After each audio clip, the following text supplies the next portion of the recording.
Welcome to 2024. I know I've been MIA and like crazy stuff went down. I mean, I swear to whatever. MidJourney releasing version 6 right before Christmas was like, I can't do anything. I can't do any videos about it. It's out. It's got some crazy stuff. It's got text. You've heard about it all. I'm not going to go over that again. The whole text thing is, it's really cool. I don't think it's up to par with the accuracy that DALL-E is doing, but the image accuracy in MidJourney is way better. What was I going to say about that? But it's really hit and miss with the text. It's spent a lot of hours going through it, but I love where it's going, and there's some really cool stuff. I want to acknowledge this awesome sweatshirt. This is from Grim Skull. He's got a shop. This isn't this not a sponsored video. This isn't I'm not advertising, not getting anything from it. Got this sweatshirt over at his store. He's doing this, he's combining his design talents with AI and doing some really awesome stuff. Look at the back of this thing. Look at this. Look at this. Oh, death before decap. That is my motto.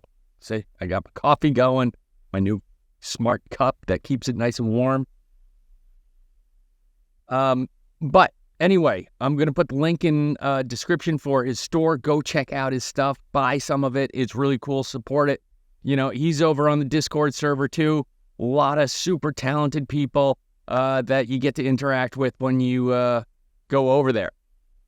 Anyway, 2024, I'm going to kick it off with some styles I've been messing around with. I've only been digging into version 6 for, just a couple days. I burned through so many hours. It's crazy.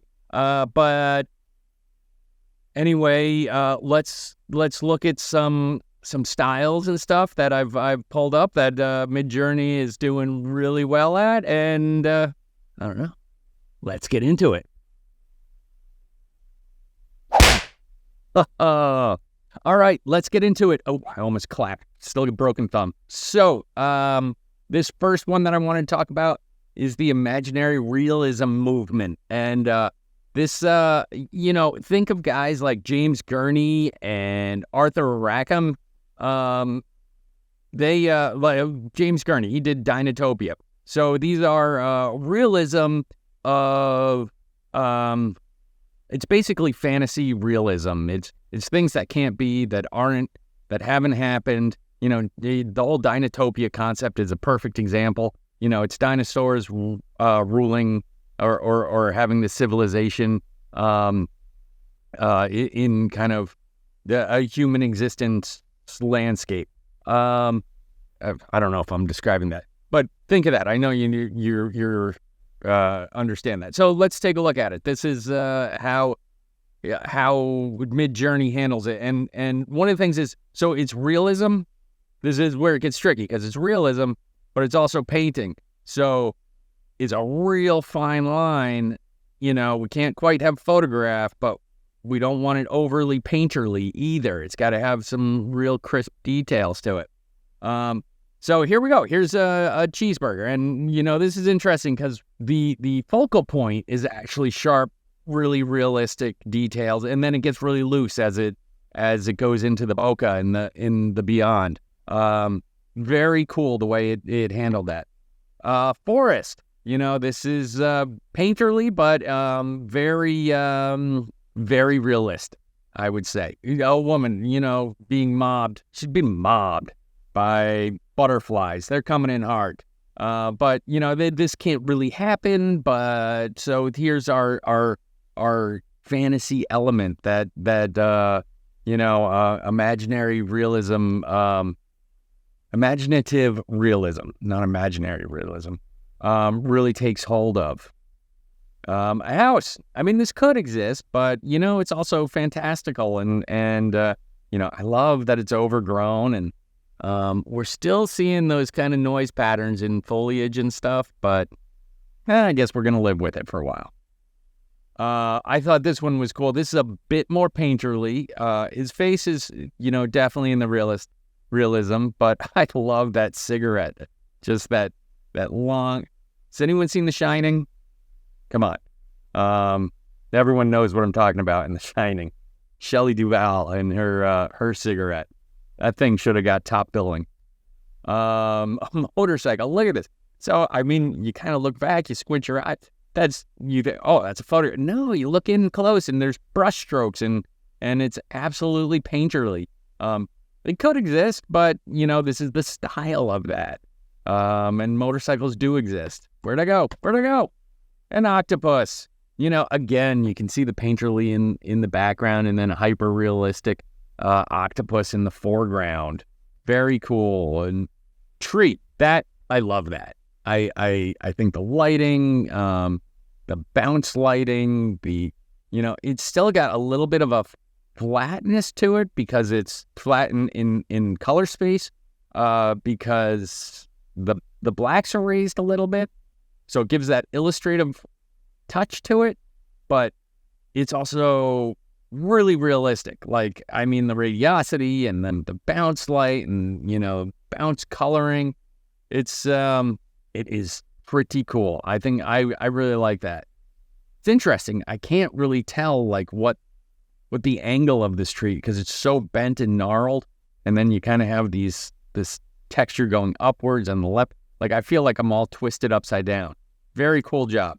Anyway, that is Imaginative Realism. Try that in a prompt. I think you're really going to enjoy it. All right, our next one is Scratchboard. I haven't used one of these in over 30 years.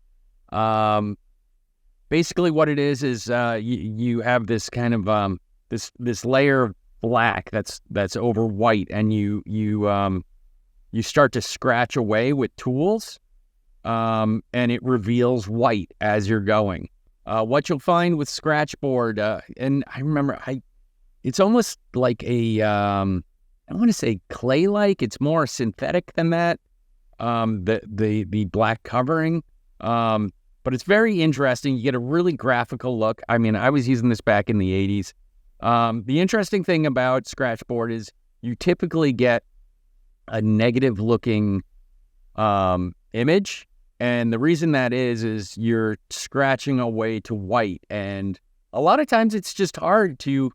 Because when we're drawing with a pencil, we're applying the darkness, we're applying the shadow. We're not applying the light. This, you're applying the light. So a lot of times you got to get inside your head to work in reverse. That's also why a lot of people like it. But typically you start to get these real negative looking images that are also, it can look like a film negative on one end, or it can just have a lot of negative space in it. So let's take a look at it. This is a Scratchboard, a forest. Yep. You can see all the negative space in there and the silhouettes. Works really well. This would be kind of the negative space. It gives the feeling of nighttime, but really what it is you're kind of getting an image that was developed. If you took that into Photoshop and did invert, you'd be, there it is. There's the image I'm familiar with. But for this, it gives a real interesting moonlit feel to it.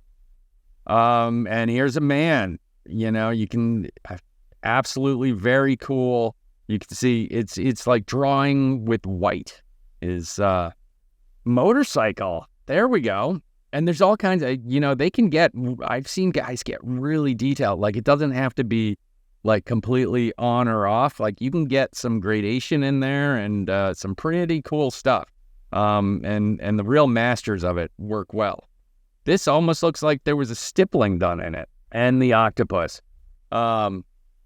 This one, I don't know if it really nailed it, to be honest. The gradation in the background kind of makes me feel that this is just more of a black and white illustration, but you can feel the negative impact of I wouldn't see this image and right away be like, oh, that's Scratchboard. I'd be like, that looks like it was just rendered invertly. This definitely Scratchboard all the way. Here's the skull. Oh, I added skulls to our group. Why not? Because I love them. Very cool. Very much. I love the texturing, the scratch. A lot of cross-hatching and stippling done with Scratchboard. Tree, absolutely. Here we go. We got that night feel to it again. A woman, again, another, like she's being spotlighted because we're drawing with white and leaving the black behind. It's, the inverse of drawing on paper. All right, that's Scratchboard. Give it a shot. I think you'll get some pretty cool stuff, especially if you're doing graphical stuff. You'll like this. All right, this next one is Drybrush. And originally this technique came from watercolor. Obviously there's wet paint and dry paint and, dry brushing in there is kind of, but it seeped into oil and acrylic, especially acrylic because acrylic dries much quicker. I mean, the technique gets used everywhere. This is what I associate it with. And basically you're not adding a thinner to your paint. You're not adding a water or anything like that. You're applying it to a dry brush, and it's just the paint going on. What this does, the technique gives a more rough, loose style because it's a bit harder and slower to get really good transitions and blending. And when you're using dry brush, a lot of times you'll see the texture of canvas and things come through if you're using canvas. But here's a cheeseburger. I think, you see that roughness, you see these textures coming through from the canvas below. Tree, again, tree. No, this is a forest. I love the atmospheric perspective with this teal background. Drops off. I mean, really, look, there's the only color in this is down here. It's so cool. I mean, it's this really just simplified color. Boom. Everything else is rendered out monochromatically. Anyway, dry brush, like it. A house, again, you're really seeing the texture of the paper. You're just seeing a lot of texture in there. It's loose. It's impressionistic without saying impressionistic. It's another way to get to an impressionistic look. Oh, man. Yep. It's almost like, I really like this. Just these hits of highlights in here. Really cool. Just those hard whites. Dry brush, you'll see every once and look, you see all this canvas texture seeping through, but very, very cool. Very loose. This is and the skull. Yep. It's I like that landed on a similar color palette. The background is a similar color palette to the foreground, and there's that warmth to it, and it's but it also just kind of feels like it's peeling out of the background. Tree, I like this one.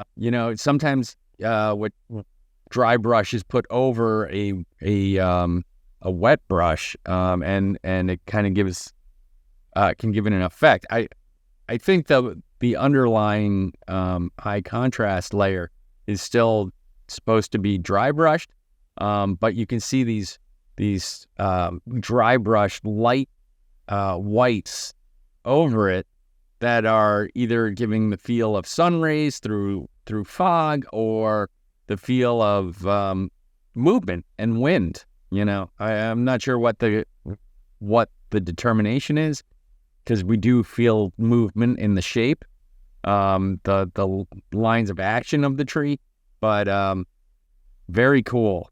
That turned out really well. And the woman, yes. This is dry brushed and also kind of a scribble technique on it. Almost markers over it. Very cool. It's interesting. I'm not sure how version 6, I'm starting to get some weird faces. And we haven't had that in a couple of iterations of MidJourney, but I am not this one. This one's okay. I mean, the nose is a little funky, but I'm starting to see some faces that are a little deformed, irregular. Let's say that. All right, so that's the dry brush technique. All right, our next one is Linocut, and I know we've done a lot of press printing and stuff like that in a previous video, but I kind of want to revisit it, see how V6 is holding up with these things. Linocut, you carve into a piece of linoleum, which is kind of like a soft rubbery thing. You carve in your image, throw the ink on, and then run it through a press, print it down onto paper. Again, I haven't used these in a long time because they are time intensive. Here is a burger in Linocut. And what you notice right now, you can compare it back to the Scratchboard that we did before. Scratchboard would have been more negative. This is more positive. We're dealing with building up our darks instead of subtracting our dark, extracting our drawing in white. Anyway, so you tend to get a more positive image rather than a negative image. Here's a burger. Very well done. A forest. Super cool. Definitely in the realm of Linocut. A house. God. I could imagine, like, doing this by hand, like actually doing the Linocut I feel like that would just take forever. Oh my gosh. But beautiful. We just write a prompt. I don't know how I feel about that. Oh man, very cool. Very, very interesting, very detailed. It's even got kind of like that scribbly feel to it on the nose and, just the hint of that back eye. Love it. Here's an octopus. This one would be, it would carve out your Linocut. You would print on like a dyed or a washed piece of paper, something that's like kind of tie-dye-y, and then you're printing on it with a darker blue, and get that really cool. I think it's in the realm of being able to accomplish it on a Linocut. Definitely has the feel of it though. Skull, absolutely, 100%. You can see off the left side where it's all like carved out. It's almost impossible to like get it perfectly flat on the other side. So you are going to extract these textures and stuff from where you've carved out to get that. But wild. This one, it would have to be a Linocut on a Linocut on a Linocut. Like you would be doing multiple passes from back to front to be able to print that, because you wouldn't get it all in one pass. But pretty cool. And a woman. A sad woman. Maybe she didn't have a good 2020. 2024 is going to be much better for you, my friend. All right. That's Linocut. Excellent for graphical work, vector work. Give it a shot. Put it in your prompt. All right. All right, guys. Thanks for joining me this week. And this season is going to be Attack of the Art Intelligence. There we go. You've seen it in the thumbnail. But here we go. AI is still going strong, and we had tremendous growth last season or last year. Do me a favor, like this video, subscribe to the channel, and comment below. Do all that. Go check out these t-shirts, sweatshirts, awesome stuff there. If you want, you can check out some of mine too. I got stuff down there. You get the slap on the back with mine. And yeah, let's see. Anything else to cover? I don't know. Thank you guys. Oh, join us on Discord. It's so cool. So much talent over there. People are just tearing it up and, learning. I'm learning a lot from them. Anyway, all right. Until next week.